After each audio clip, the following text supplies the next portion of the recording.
নমস্কাৰ সবকে মোৰ ইউটিউব চেনেললৈ স্বাগতম জনাইছোঁ।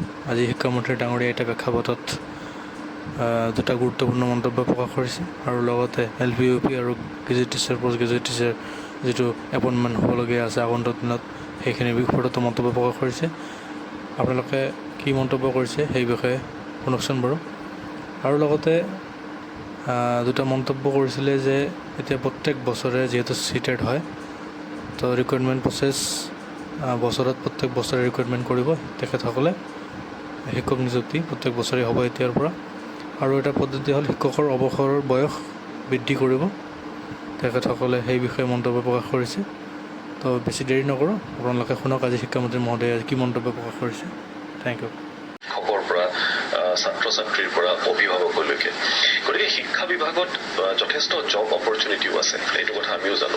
কিন্তু তাৰ পাছতো আজিৰ তাৰিখত আমি দেখিবলৈ পাইছোঁ যে শিক্ষা বিভাগটোত বহু পদ এতিয়াও খালী হৈ আছে। মানুহৰ এইটোক লৈ যথেষ্ট অভিযোগ। যিসকলে শিক্ষকতা পদৰ বাবে সাজু কৰি আছে নিজকে, তেওঁলোকৰো অভিযোগ, আৰু যিসমূহ বিদ্যালয়ত শিক্ষকৰ অভাৱ ঘটিছে তেওঁলোকৰো অভিযোগ। এতিয়া আপুনি কি ভাবে যে এই গোটেই বিলম্ব প্ৰক্ৰিয়াটো কি কাৰণে হৈছে বিভাগত? শিক্ষকৰ নিযুক্তি, শিক্ষকৰ বদলীকৰণ, কোনোবা এখন বিদ্যালয়ত শিক্ষক কম হৈ যোৱা, কোনোবাখনত বেছি হৈ যোৱা, এইটো এটা নিৰন্তৰ প্ৰক্ৰিয়া।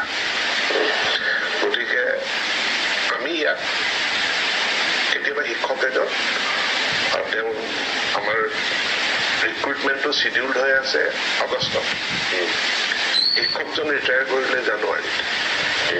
এতিয়া জানুৱাৰীৰ পৰা আগষ্টলৈকে শিক্ষক নিযুক্তি নহয়, মাজৰ সময়খিনি পদ খালী থাকিব। গতিকে ইয়াত নতুন কি কথা চিন্তা কৰিব পাৰি। তাৰ কাৰণে আমি বিবেচনা কৰিছো যে শিক্ষক অৱসৰ গ্ৰহণ কৰা, সেইটো বছৰত দুবাৰে অৱসৰ হ'ব। অৰ্থাৎ এজন শিক্ষক যদি জানুৱাৰীত তেওঁৰ ৰিটায়াৰমেণ্ট আছে, আমাৰ শিক্ষক নিযুক্তি হ'ব আগষ্টত, আমি তেখেতক ৰিটায়াৰমেণ্ট নিদিওঁ, আমি তেখেতক এক্সটেনশ্যন দি আগষ্টলৈকে ৰাখি দিম। তেতিয়া নিযুক্তি আৰু অৱসৰ এই দুইটা বস্তু মেচিং কৰিব। শিক্ষকসকল বিভিন্ন তাৰিখত জইন কৰিছে, বিভিন্ন তাৰিখত ৰিটায়াৰমেণ্ট হয়। এতিয়া আমি ৰিটায়াৰমেণ্টৰ ডেট এটা ফিক্স কৰিব বিচাৰিছো যে বছৰত দুবাৰেই ৰিটায়াৰমেণ্ট হ'ব। এটা 31 ডিচেম্বৰত হ'ব, এটা 30 জুলাইত হ'ব, গৰম বন্ধৰ আগে আগে। আৰু যাতে নিযুক্তি আমি হেৰি কৰিব পাৰো, যে লগে লগে আমি পদটো পূৰণ কৰিব পাৰো। নাম্বাৰ 2, আগতে আমাৰ এক্সিষ্টিং ভেকেঞ্চিক লৈ পেলাই নিযুক্তি হয়। অৰ্থাৎ আজিৰ তাৰিখত মোৰ কিমান খালী পদ আছে। এতিয়া আমি প্ৰস্পেক্টিভ, অৰ্থাৎ অৱসৰ গ্ৰহণ কৰিবলগীয়া শিক্ষকৰ সংখ্যাটো আমি নিযুক্তিৰ বাবে লৈছো। সিদিনা কেবিনেটত সিদ্ধান্ত হৈছে যে 31 মাৰ্চলৈকে যিমান শিক্ষক অৱসৰ গ্ৰহণ কৰিবলগীয়া আছে সেই গোটেইখিনিৰ বিপৰীতে আমাৰ বিজ্ঞাপন প্ৰকাশ পাব। গতিকে লাষ্ট ইয়েৰত যিটো চিষ্টেম আছিলে তাতকে এইবাৰ চিষ্টেমটো বহুত ইম্প্ৰুভ কৰিব। প্ৰথমবাৰ হ'ব হয়তো যে আগতীয়াকৈ বিজ্ঞাপন প্ৰকাশ পাব। আৰু যেতিয়া মাৰ্চ মাহত আমাৰ নিযুক্তি হ'ব বা মাৰ্চ মাহত যেতিয়া আমাৰ নিযুক্তি প্ৰক্ৰিয়া সম্পূৰ্ণ হ'ব, তাৰ পাছত হয়তো আমি 10 মে বৰ্ষপূৰ্তিৰ সময়তে আমি সকলোকে এপইণ্টমেণ্ট লেটাৰ দি দিম। গতিকে এই 31 মাৰ্চলৈকে যিমান খালী পদ ওলাব গোটেইখিনি বিজ্ঞাপন ওলাই যাব।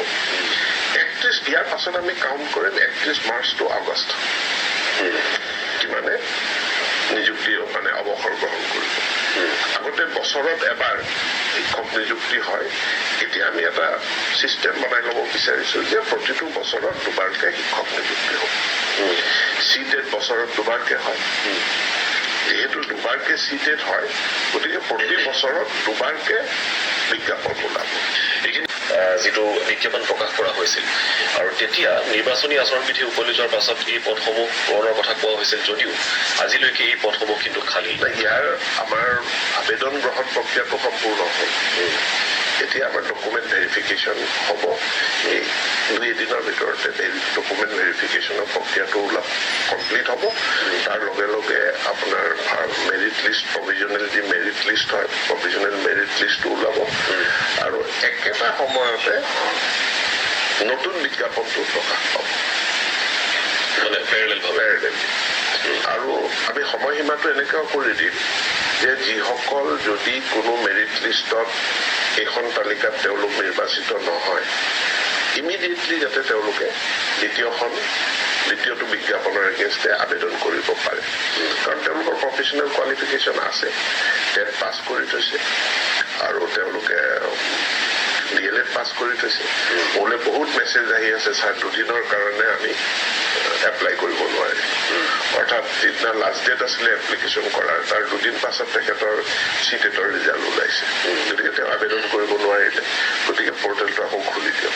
মই পৰ্টেলটো খুলি দিয়াৰ লগে লগে যিসকলে অলৰেডি সেয়া আপোনালোকে শুনিব পাৰিলে শিক্ষামন্ত্ৰী মহোদয়ৰ আজি ডাঙৰীয়াই আজি সেয়া মন্তব্য প্ৰকাশ কৰিছে যে এতিয়াৰ পৰা প্ৰত্যেক বছৰে 2বাৰকৈ শিক্ষকৰ নিযুক্তি প্ৰক্ৰিয়া হ'ব আৰু শিক্ষকৰ যিটো অৱসৰৰ বয়সৰ সীমা সেইটো বৃদ্ধি কৰা হ'ব।